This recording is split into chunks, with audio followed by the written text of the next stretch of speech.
किसी ने मुझसे पूछा है कि कब्र में सिर्फ ये पूछा जाएगा मन रब्बू का माँ दीनू का, ये पूछा जाएगा तेरा रब कौन है, तेरा दीन क्या है, तो नबी पाक अलैहिस्सलाम के बारे में दुनिया में क्या कहा करता था। अमाल का हिसाब नहीं होगा, फरिश्ते पूछेंगे तो इतना पूछेंगे और फिर उसके लिए जन्नत की खिड़की या दोज़ख का दरवाज़ा माज़अल्लाह खुलने का फैसला हो जाएगा।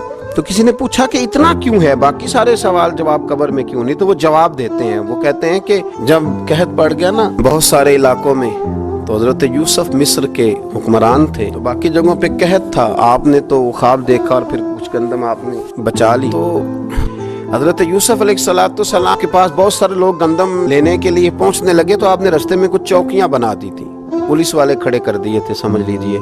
तो उनसे कहा था कि जो आदमी गंदम लेने के लिए आया उससे पहले उसका नाम पता पूछो, बल्दियत पूछो और ये पूछो क्या लाया है, वो किस चीज के इवज गंदम लेने आया है, पैसे लाया है, कोई और चीज लाया है, ये पूछो।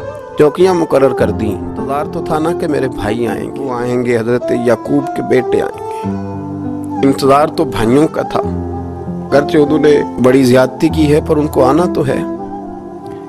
तो फरमाने लगे कि सारे लोग आए तो उनसे पूछना कि वो कहाँ से आए हैं, वो कौन हैं और क्या लाए हैं, ये भी पूछना। लेकिन फरमाया जब किनान के लोग आए ना तो बस इतना पूछ लेना वो कौन है, ये ना पूछना क्या लेके आए। भाई है ना तो उनकी पर्दा पोशी करनी, उनसे ना बस इतना पूछ लेना कि वो कौन है, वो अगर बताएं कि हम किनान से आए हैं तो बस इतना ही काफ़ी है, उनसे फिर अगला सवाल ना करना।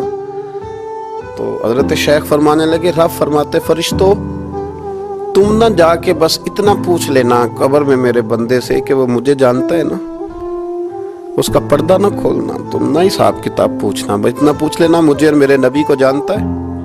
अगर वो कहे जानता हूँ तो फिर आने देना, मैदान महशर में मैं खुद पूछ लूँगा